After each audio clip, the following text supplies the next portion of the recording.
Panas-panas mlaku ora nggawa payung sendale Seret lahaan diwengko Surabaya geger wong sini ngertian Ngertian Jakarta Jatiro kan tetap merdeka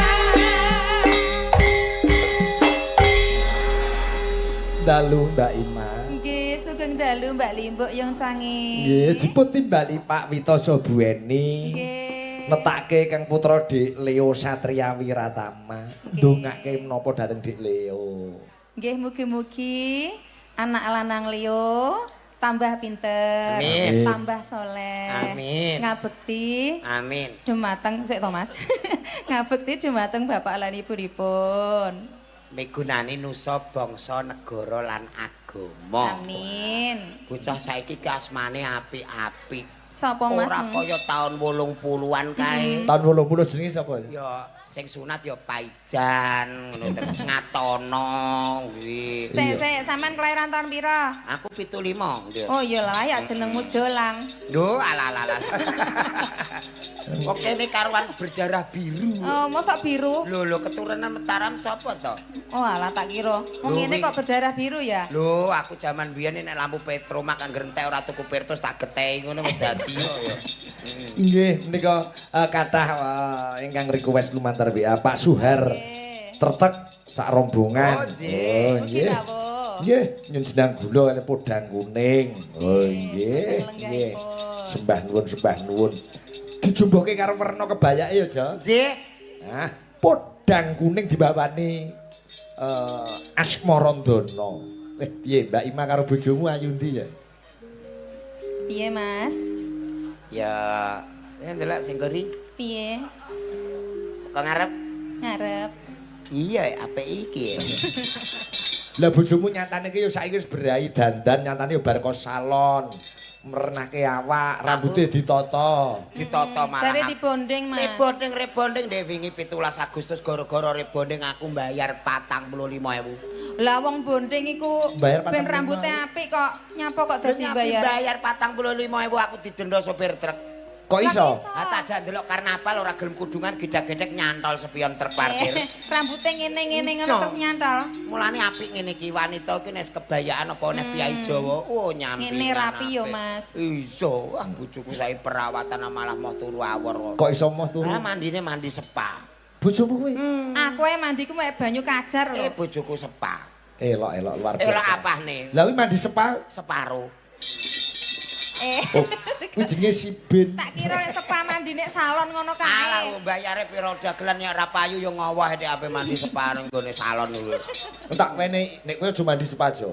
Napa Pak Igit? Mandi murah, meriah, wangi ra mbayar. Heeh, Mas. Napa nih Pak Igit? Wah, engko njaluk didusi moden. Wah, Heeh, Mas. moden iki nek Gratis. ngedusi wong ora njaluk bayaran. Kowe digawake kembang, diwah banyune ditadhahi nganggo apa kuwi gedebok ngono kuwi. Mas. Gelem Mas, gelem. Sik tak urus. Wangi kok. Iya ya. Sampeyan iki sadar apa ora? Sadar. Lu digawakno kembang moden kok seneng didusi moden. Mandi bunga. Mandi bunga. Angger didusi moden gebyuri kembang kaya ora langsung balik. Masa? Weh alah tanggoku lu ngantek saiki bar di 1000 ora balik-balik. Oh iya.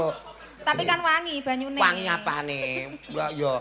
Dadi yo ora masalah wedi kuwi wong mangsa itu pasti akan datang ngono lho. Jenenge wong urip iki kan yo sangkan parane kan ono. Lah sampean jane pengene matine saiki apa sok? Pengen Mati didusi saiki apa sok? sesa apa mati ngguri dhewe. Alah aku nek wong tanggapan ijek akeh nek iso ya mati nguri to Pak iki. Ya wis tak dongake Mas Jolang sehat panjang umur. Amin matur suwun Pak. Murah Igit. rezeki. Matur nuwun. Matine ngguri dhewe liyane do mati mung kari kowe dhewe sing urip. Nek kowe kari tengil-tengil sampean dhewe tok lho. Mosok ora ono wong blas kok sih. Belas wong keri dhewe. Sinden sitok-sitok gak ono Pak. Lah Igit. wis mati kabeh kok. Wis yo sing ngedusi aku sapa? Ora adus. Walah kok nek malaikat ora nakoki piye wong radus. Ngene wae Bikit, ya wis ya mati dhisik. Ya wis. Sesuk tak siarke masjid jam pira nanti dhisik. Aja to Pak Igit. Aku jek duwe job jenengan lho. Oh iya aja sik. Gak, Aku jek duwe ngono. Ya urip mati kuwi kabeh rahasia ilahi. Ning sing dijaluk dipuja lan dipuji awake dhewe iso ayem tentrem ngantek sepuh nunggoni anak buyut kaya Amin. panjenenganipun sedaya. Nggih. Digandreng yo. Mbak Ima sing bawa. Wah, upama ketoprakno salah. Walah aku jek Bambangane kok elik ngono penontonnya alon. ya ana Bambangan Eli ana. Apa? Joko Kendil Oh iya deh. Kok guweting aku angger ketemu sampean ki. ngapa? Aja mringis, Dik. Ngapa? Angger ketemu aku kok mending utama abangi bareng mangan pitik urip apa Aku piye? badhe aku. Oh. Gayane ngekei tisu. Ngene iki cara roh bojone cemburu ta ora ya, Pak? Lho ora lho malah guyu kok ya. Ora. Ditunggoni garwane lho rumasamu. Masa nggih? Lho menika Pak Didik menika garwanipun. Lho menika Heeh. sae pokoke garwane dikaryakno terus mawon nggih. Wong pancen pakaryane presiden kok. Lah mulane dikaryakan, kita harus berprestasi lewat prestasi masing-masing. Ana sing guru, ana sing sinden, ana sing bayan, ya ana sing petinggi. Iya iya. Kudune darmaning suwita diniati lillahi taala. Wah iya iya elok lunyu lambe. Ning seneng lho Mas aku. Pirang-pirang dino main ini diterus terus aku. Masa? Heeh. Ning ketoke kok wedi nek aku disawangi yoga-yoga ngono. Wah iya. Nek Pak Didik yo blas iku ah. Alah saja. Oh. Kaya dene ayu-ayu dhewe. Lho ayu nah aku macak kok e. Alah nek ra macak aku tau roh isu-isu ning omah. Kapan? Aku ning gone jenengan ering Piye mulai. piye? Isu-isu wajahe sing asli ketok. Heeh terus piye? Metu kok kamar. Ngene. Lah ya pas tangi turu sampean mara bar karipan pirang-pirang dino. Ya jenenge sedulur lan kekancan kan mampir lumrah tapi kok Lah iya mampirmu ki lho kaya pas aku tangi turu. omongnya ra jelas. Mbak Ima, Mbak niki pun anu mangkat enjing. Kok mangkat esuk. Digandrung jo digandrung wis digandrung. Nadian ayo wis. Mbah cah nasibe wong bejo ngene iki. Heeh. Yo. Ayo, aja ngingetno ndasku kowe ora tega. Oh aku terpana kok e. Nadyan wujud. Sik Pak Didik nggawa watu apa ora? Gak. Ora. Lah ketoke astane ngene-ngene, ana ora ber ngono lho. Banyu maling kopi diber. Ora watu malah mbet ngono ya.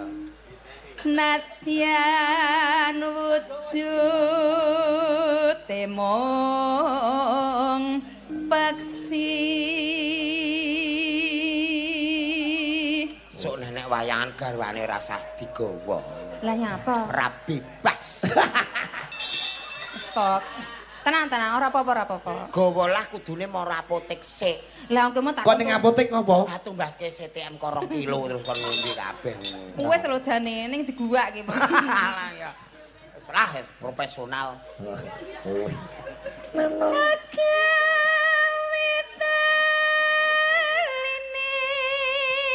Tidak pundi Mbak Ima. Niki lho badhe nyuntukke mbae. Ketok moto tembange gandrung ya niki Mas ajeng jalan-jalan utawa Mbae sampeyan. Tak dohne Mas iki lho puskesmase kene, sok bapake nek gerah diterki rene ngono lho maksude. Pak Didik ngene. Tenang aku wong jagelane kaya garangan ae kaya ngene. Wis Mbah. Garangan mbek ora wong karepe ya padha ae kaya. Apane? Ya karepe nyambut gawe to wong darmane sinden karo dagelan. Iya. Ngerti Darmo bareng saiki.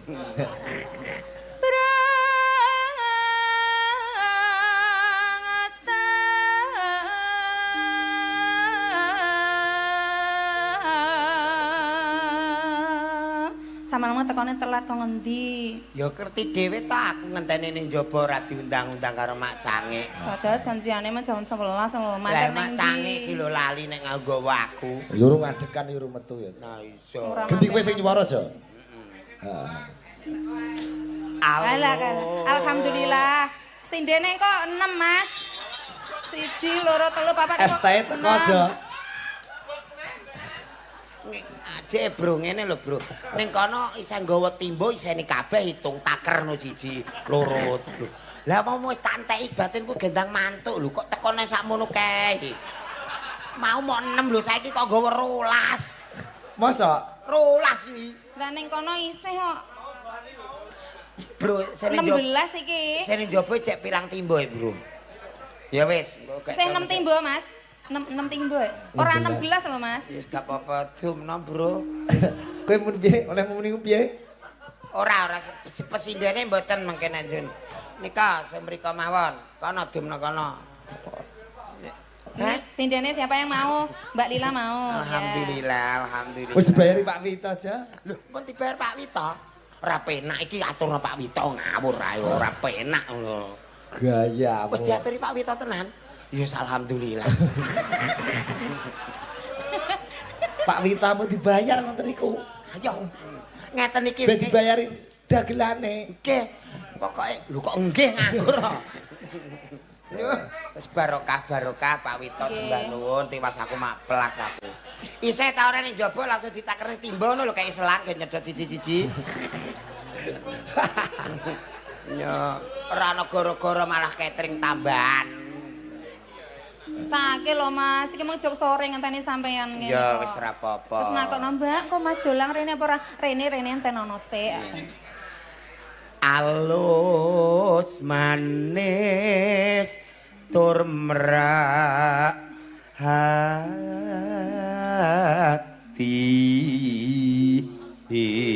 Sik to Mas, sampean kok ketok ora tenang. Wis ning kene tengok-tengok jukuk neh engko. Malah mau amuk. Lah arek kon jupuk kabeh. Wis tengok-tengok. Oh kudu. Kudu yo. Bakal esok ya kudu nguyuh lho. Wis Kancamu bakul liyane jarine Mas. anu le bakul mau sing lontong tuyuan ambekan gandul sate jairene kabeh kok tak bedhile siji-siji. Tak kira tak bayare. Piye ngerti ta ora bayari bakul-bakul. Aku gelem nek lontong tuyuan kuwi. Kong takone rene. Kok nek krungu wonge tenan malah rene akih. Ketoke mah aku rene kok ora ono bakul to Mas. Lah ning kono gemerutuk. Kok dalanku beda ya Ro. Beda dalanmu. Bakul ning sebelah kono. Nah kono. Terus. Wis suwe nggon kula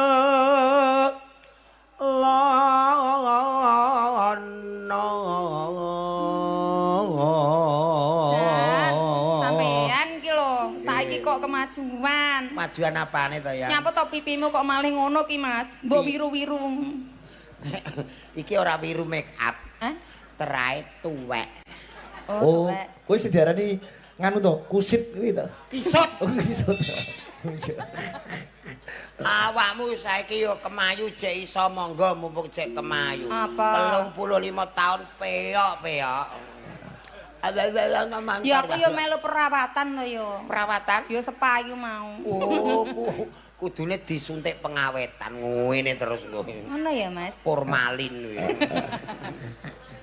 Terus Goleki si podang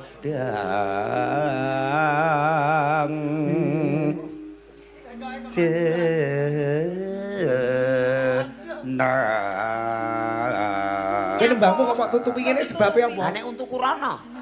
Lah wis rono aja mau kok yo. Iki di streaming lho. Heeh. Wo, streaming iki malah tenagane Pak Igit malah sing iku malah anyar iku watake ora iso watake. Iki lho sing iki lho ngedit-edit Sing iki dasku. apa sing kono sing iki? Iki lho ndasku diedit-edit. Kok diedit piye? Ah mataku tutupan ana sungune ngene kok Pak Igit. Angger sinden di close up apik-apik. Bacutke wong ayu. Aja ewuh lan aja sungkan. Apa? Kok ono udan to Mas? Padahal ndorono terapi iki.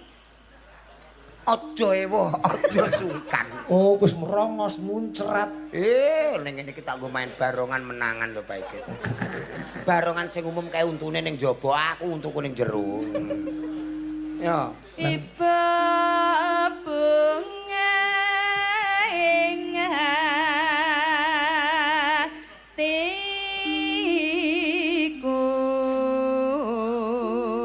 nyanding bisa dadi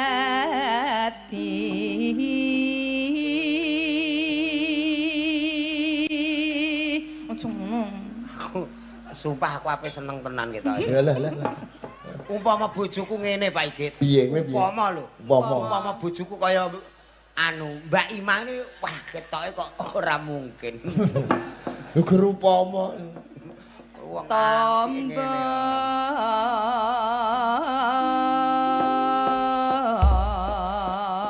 disimak Pak Afif sing kasihan Jatirogo, salam nggih kanca-kanca CFC seluruh Nusantara sing padha hadir.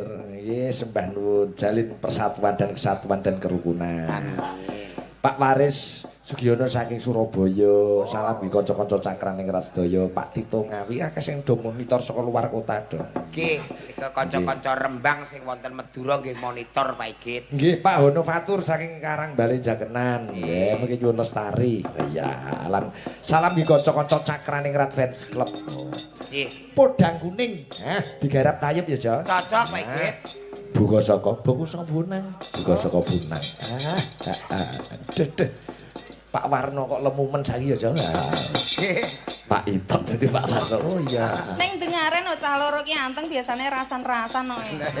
Lha kuwi ora mok mati ketemu rasan-rasan suwi no. Lho kuwi nglumpuk ning guri. Anteng ra ketoke to. Teni kowe.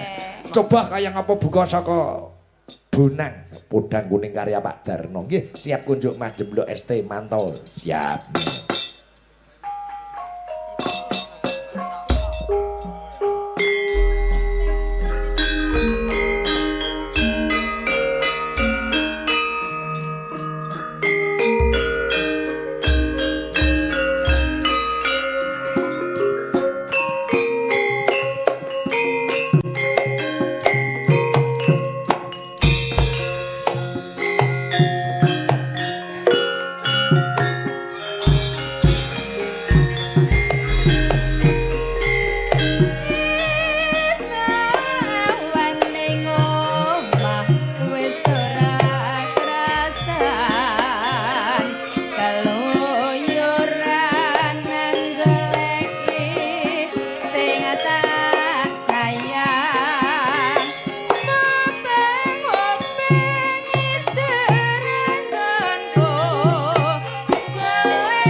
Podang Kuning.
Matur nuwun. Ah. Sing nyawer sinten kula mawon. Niki wau saking anggota keluarga nyuwune Lintang Asmara kalih Suketeki. Oh nggih. Bareng Mbak Imet Ayupan kendangane cara padi. Weh, wis kaya bubur silah. Tenan Pak iki. Dingin. Angger bubur silah wis ngene niku wis kijing miring karunan waru doyong wis ngentekno sembarang. Iya. Iya bangun. Kuwi mau podang kuning jasa. Nggih, Pak iki. Minangkani pamundutan. Lintang Asmara ya, Jo? Nggih, Pak iki. Coba tak pilih ke presindene Mbak Lila. Lah. Tak goleke sing isih gadis. Oh niki tesih gadis to. Oh, mulane kok tesih ngeten to Pak iki. Ngeten iki piye? Ora cetha bengkong-bengkong. Langsing nawon kemit. Oh, nawon. Oh, nek sing wis do mambu sarung kaya nggonku kaya nawon blas. Ngadeg Mbak Lila. Coba dong nelongso jaman rekoso.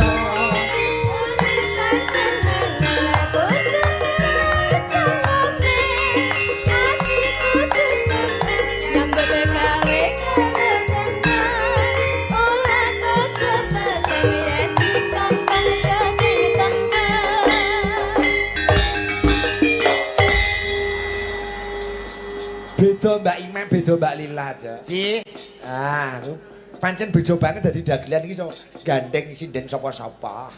ayo dalang iki minangka Lho sing mbayar iki aku ora wani gandeng. Lho kuwi makmek saka lomongso mangku sak penake dhewe mung ora mbayari sinden. dalang iki artine wudale pamulang. Dadi aja ngantek duwe rasa iri lan dengki. Nek sinden kuwi ancen jatahe dagelan nek dalang ora entuk iri.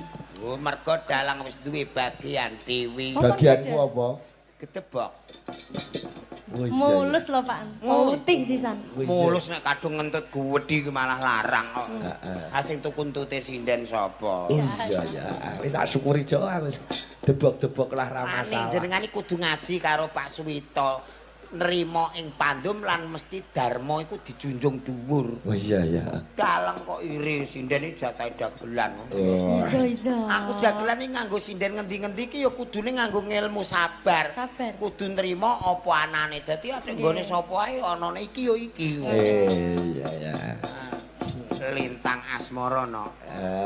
Saking keluarga. Saking keluarga duit karo hafal apa ora, Jo? Lho napa melih kok Lintang Asmara jenengan piye? Sing piye to, Nduk? Lah. Tunggale. Ya wis ayo kanggo dulur lanang iki memori ku lah tak puter set